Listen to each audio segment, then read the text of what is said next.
तो जैसा कि मैंने कल तक टाइप्स ऑफ कंप्यूटर्स तक बता दिया था, आज बारी है we can categorise in data handling capabilities and इसकी बातें कर ली थी हमने।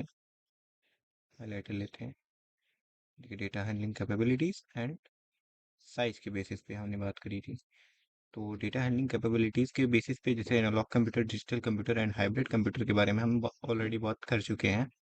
आज बारी है on the basis of size we are to discuss.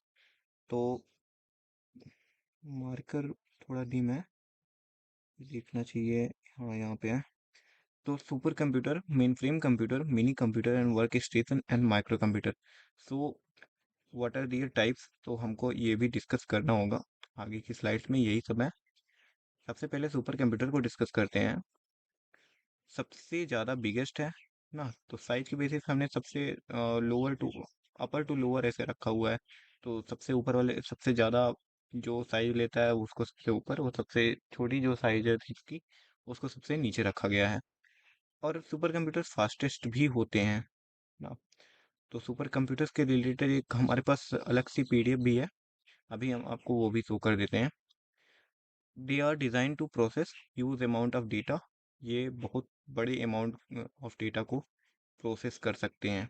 ठीक है, ये मार्कर ठीक से चल रहा है ना, चल नहीं रहा है। तो क्या काम करते हैं, मैं यहाँ से थोड़ा बहुत पेन चला लेता हूँ, नहीं तो लाइटर ही ले लेता हूँ, लेजर पॉइंटर। ये कम से कम दिखाएगा कि किसकी बात मैं कर रहा हूँ। Process huge amount of data. फिर बात करते हैं super computer can process trillions of instruction in a second. जैसे आमतौर पे कंप्यूटर करता है, बट ट्रिलियंस ट्रिलियंस बहुत बड़ा नंबर होता है। बिलियन ही बहुत बड़ा नंबर होता है, मतलब अरब होता है बिलियन का मतलब। लेकिन ट्रिलियन का मतलब होता है कि काफी बड़ा नंबर, मतलब 1000 बिलियन मिलके 1 ट्रिलियन बनाते हैं। ठीक है। It has thousands of interconnected processors, मतलब कई सारे प्रोसेसर एक साथ इस सुपर कंप्यूटर पे वर्क कर सकते हैं। नेक्स्ट बात करेंगे, super computers are particularly used in scientific and engineering applications. Scientific technologies में जैसे यूज होता है इसका न्यूक्लियर वेपन्स बनाने में, और इंजीनियरिंग टेक्नोलॉजीज जैसे कि नए नए ब्रिज बनाना। तो कहीं पे ऐसी जगह पे कुछ ऐसा डेवलप कर देना जो कि अ, बहुत ही वर्चुअली डेवलप किया जा सके। सीधा उस पे अगर इन्वेस्टमेंट कर दिया जाए तो पैसा बेकार हो सकता है, लेकिन पहले उसको डेवलप करके देख लिया जाता है, फिर उसके बाद उसको इम्प्लीमेंट किया जाता है। तो उस टाइप से। और such as weather forecasting, scientific simulation and nuclear energy, जिसकी बात हम कर रहे थे। अब देख लेते हैं कि इसको डेवलप किसने करा। First super computer was developed by Roger grey इन 1976। तो ये मैंने किसी वेबसाइट से लिया था डेटा, तो वहाँ पे रोजर ग्रे लिखा हुआ था, लेकिन दरअसल मैंने तो बुक वगैरह में सेमूर क्रे पढ़ा है। तो जैसे कि मैंने यहाँ पे लिखा हुआ है, तो सेमूर क्रे और बोरिस बाबायान, इन्हें फादर ऑफ सुपर कंप्यूटर कहते हैं। फर्स्ट सुपर कंप्यूटर सीरे वन ये डेवलप करा गया था 1976 में।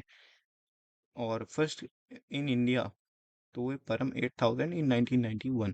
सुपर कंप्यूटर की बात कर रहे हैं। Father of super computer in India, ये सुपर कंप्यूटर था, ये सुपर कंप्यूटर इन इंडिया, तो doctor Vijay Bhatkar. Institute that makes super computer, उस इंस्टीट्यूट का नाम क्या है, तो भारत में उस इंस्टीट्यूट का नाम है CDAC. Fastest super computer of the world, तो फ्रंटियर यूएसए का। इतने इंस्ट्रक्शन थी ये सुपर कंप्यूटर के रिलेटेड जो आपको मालूम होनी चाहिए। अब बात करते हैं अपने नेक्स्ट कंप्यूटर मेन फ्रेम की। मेन फ्रेम पे थाउजेंड्स ऑफ यूजर्स एक साथ काम कर सकते हैं। ठीक है। सपोर्ट हंड्रेड्स और थाउजेंड्स ऑफ यूजर्स। जैसे कि 250 प्लस हो सकते हैं मिनी पे, 1000 प्लस हो सकते हैं मेन फ्रेम पे, और अ, उस पे तो हो सकते हैं मिलियंस ऑफ, जैसे ट्रिलियंस ऑफ इंस्ट्रक्शन होती है, बट मिलियंस ऑफ यूजर्स हो सकते हैं। मिलियंस नहीं तो लाख्स लाख तक। They can support multiple programs at the same time. कई प्रोग्राम्स को, अब जब इतने सारे यूजर्स एक साथ काम कर रहे हैं, तो कॉमन सी बात है कि वो लोग अलग अलग प्रोग्राम्स को एक टाइम पे रन कराएंगे। ठीक है। It means they can execute different processes simultaneously. Simultaneously का मतलब है साथ साथ, तो वो साथ साथ कई कई डिफरेंट डिफरेंट काम कर सकते हैं। तो सही बात भी है भाई, एक ही पॉइंट को बार बार रेफर किया जा रहा है तो कोई बड़ी बात नहीं है।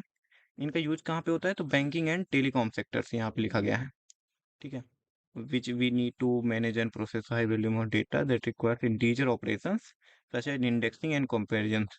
तो बैंकिंग में भी किस काम में आता है? इंटेलिजेंट इंडेक्सिंग एंड कंपैरिजन करने में ना, कुछ एक प्रोडक्ट का दूसरे प्रोडक्ट से कंपैरिजन करना, बस बेसिकली यही। फिर अगली बात करते हैं मिनी कंप्यूटर की। अब देखिए नाम में ये मिनी है, बट अपना कंप्यूटर कौन सा है? माइक्रो कंप्यूटर है।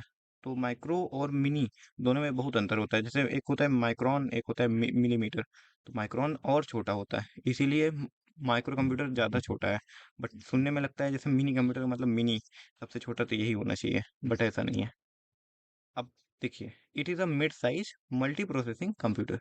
इस पे भी कई सारे यूजर्स एक साथ काम कर सकते हैं, देखिए लिखा गया है 4 to 200 users at one time.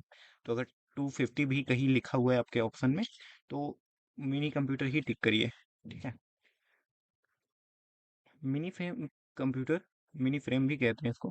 तो mini frame computers are used in institutes and department for task such as billing, accounting and inventory management. तो बिलिंग, अकाउंटिंग, इन्वेंट्री मैनेजमेंट के लिए ज़्यादातर मिनी कंप्यूटर का यूज़ किया जाता है। और हाँ, जैसे कि आपका कहीं पे एग्ज़ाम वगैरह हो रहा होता है, तो वहाँ पे हम मेन फ्रेम कंप्यूटर का यूज़ करते हैं, जहाँ पे बहुत सारे कंप्यूटर्स एक दूसरे से कनेक्टेड होते हैं ना। तो मेन फ्रेम भी यूज हो सकता है, मिनी भी यूज हो सकता है, क्योंकि एक यूजर नहीं, वहाँ पे कई सारे यूजर्स की आवश्यकता होती है।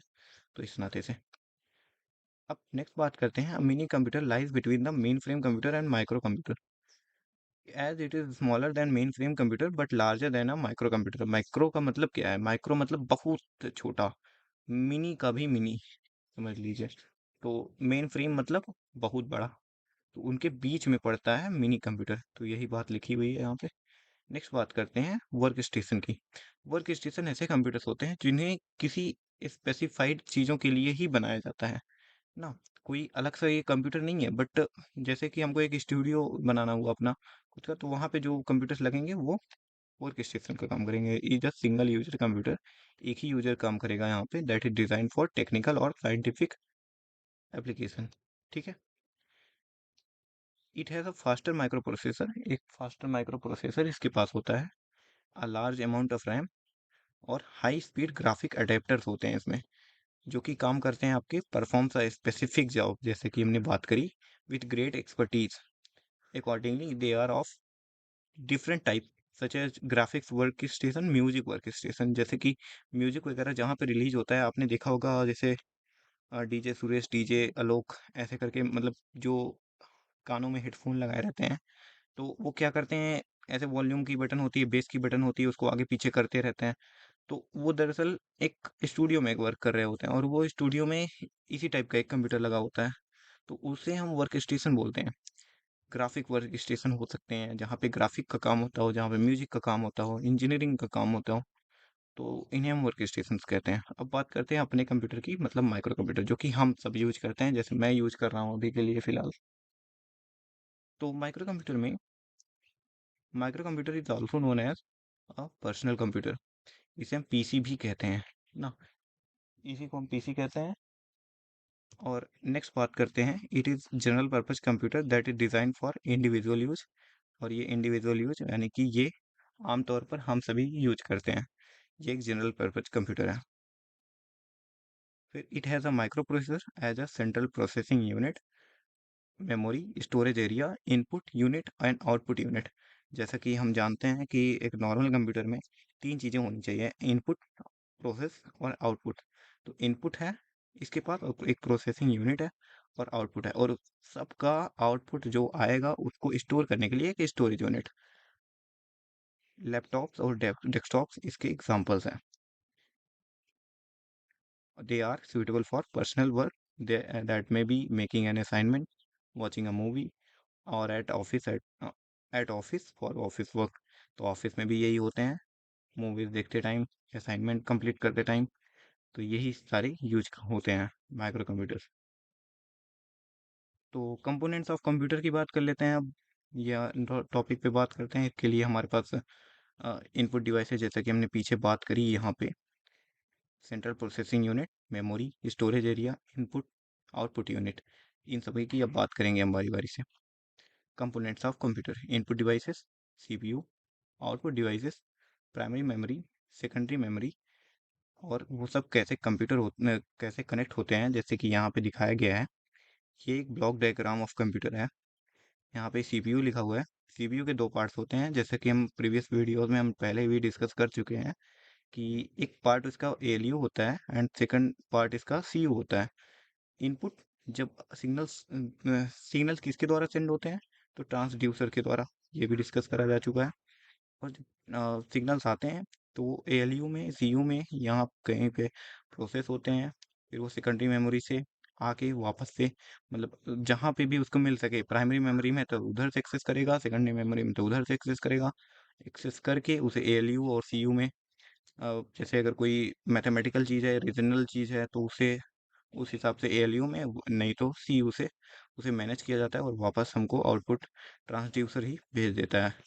तो ये ब्लॉक डायग्राम ऑफ कंप्यूटर है, जिससे हम कंप्यूटर का एक बेसिक सा नॉलेज रखते हैं।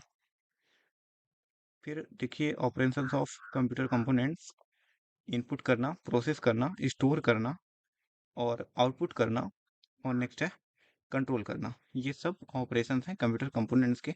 अब बारी बारी से हम क्या करते हैं, अभी देखिए यहाँ पे तो सॉफ्टवेयर आ गया, हम पहले हार्डवेयर कंपोनेंट्स के सारे की बात कर लेते हैं। तो इसके लिए हमारे पास एक अलग सा पीडीएफ है, उसको हम ओपन कर लेते हैं।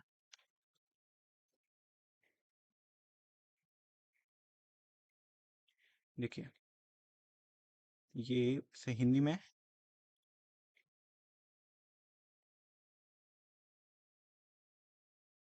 काफ़ी बड़ा डॉक्यूमेंट है, तो हो सकता है आज ना ख़त्म हो सके। जैसे कि इनपुट डिवाइसेस की पहले बात करते हैं। इनपुट डिवाइसेस वो डिवाइसेस होते हैं जिनका प्रयोग कंप्यूटर में डेटा तथा निर्देशों के इनपुट के रूप में देने के लिए किया जाता है ना।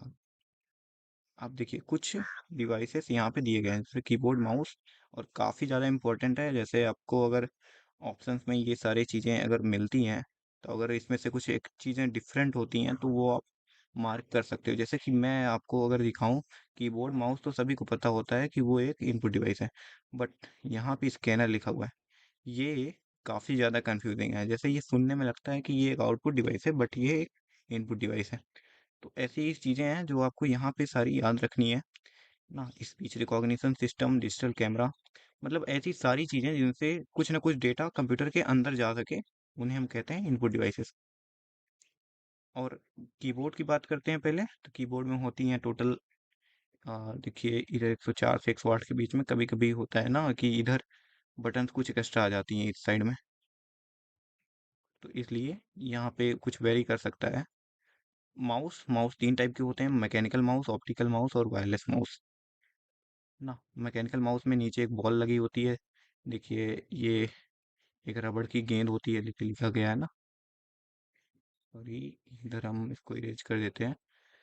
तो रबड़ की गेंद होती है जो कि मूव करती है, उसके हिसाब से वो वर्क करता है। ऑप्टिकल माउस जो कि हम यूज करते हैं बेसिकली ज़्यादातर कंप्यूटर्स में लगा रहता है, एक वायर्ड होता है, नीचे एक रेड रेड कलर का एक एलईडी होता है। और वायरलेस माउस जिसमें ब्लूटूथ की मदद से हम उसको जोड़ सकते हैं। ट्रैक बॉल, ये ट्रैक बॉल हो गया, और आपका जॉयस्टिक हो गया, ये दोनों गेमिंग के लिए यूज किए जाते हैं। लाइट पेन आप लोगों ने अगर डिजिटल बोर्ड पे किसी को पढ़ाते देखा है तो लाइट पेन भी जरूरी देखा होगा। टच स्क्रीन तो बताना नहीं है, ये सभी आप लोग जानते हो। बारकोड रीडर, तो आप लोगों ने अगर कभी चालान वगैरह करते देखा होगा तो बारकोड रीडर भी देखा होगा। स्कैनर, स्कैनर होता है आपके हार्ड कॉपी को सॉफ्ट कॉपी में बदलने के काम में। ओएमआर सीट का प्रयोग, ओएमआर सीट का प्रयोग होता है एग्जाम्स में, जहाँ पे ओएमआर सीट्स आप भरते हो और उसे तुरंत ही आउटपुट में बदल लिया जाता है। एमआईसीआर, ये सब मेडिकल फील्ड्स में यूज होते हैं ना। सॉरी, मेडिकल फील्ड्स में नहीं, उपयोग बैंक में दिए गए चेक को एमआईसीआर कोड को पढ़ने के लिए किया जाता है। ठीक है, बैंक में जो चेक दिए जाते हैं। अब आउटपुट डिवाइसेस की बात करते हैं। आउटपुट डिवाइसेस में देखिए सीआरटी, यहाँ मॉनिटर दिया गया है, प्रिंटर दिया गया है, प्लॉटर, स्पीकर, हेडफोन्स, प्रोजेक्टर। तो ऐसे डिवाइसेस जिनसे कंप्यूटर से डेटा बाहर आता हो, तो monitor, printer, plotter, speaker, headphones and projector. Monitor में सीआरटी यानी कि कैथोड रे ट्यूब, एलसीडी यानी कि लिक्विड क्रिस्टल डिस्प्ले, एलईडी यानी कि लाइट एमिटिंग डायोड, टीएफटी यानी कि thin film transistor, printer, plotter, speaker, headphones, projector.